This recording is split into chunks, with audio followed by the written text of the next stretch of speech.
নেইমারের আন্তর্জাতিক ক্যারিয়ারের ইতি টানার ঘোষণা যেন অনেকটাই প্রত্যাশিত ছিল। ২০২৬ বিশ্বকাপের শেষ ১৬তে নরওয়ের কাছে ২-১ গোলে হেরে ব্রাজিল বিদায় নেওয়ার পরই জাতীয় দলের জার্সিকে বিদায় জানান এই তারকা ফরওয়ার্ড। ম্যাচ শেষে আবেগঘন প্রতিক্রিয়ায় নেইমার বলেন, আমি চেষ্টা করেছি। মেটলাইফ স্টেডিয়ামে শুরু হয়েছিল, এখানেই শেষ হলো। এখন সব শেষ।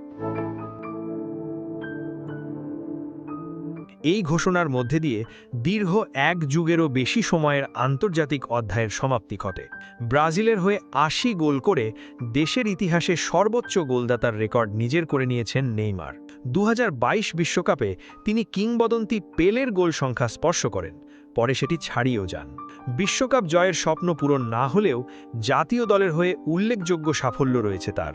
২০২১ সালের ফিফা কনফেডারেশনস কাপ জিতে ব্রাজিলকে শিরোপা এনে দেন এবং টুর্নামেন্টের সেরা খেলোয়াড় নির্বাচিত হন। এছাড়া ২০২১ সালের কোপা আমেরিকায় রানার্স আপ হন। বিশ্বকাপে একবার সেমিফাইনাল এবং পরপর দুটি আসরে কোয়ার্টার ফাইনাল পর্যন্ত পৌঁছানোর পর এবার শেষ ১৬ থেকেই বিদায় নিতে হয়েছে ব্রাজিলকে। সেই পরাজয়ের সঙ্গেই শেষ হল নেইমারের বর্ণাঢ্য আন্তর্জাতিক ফুটবল ক্যারিয়ার।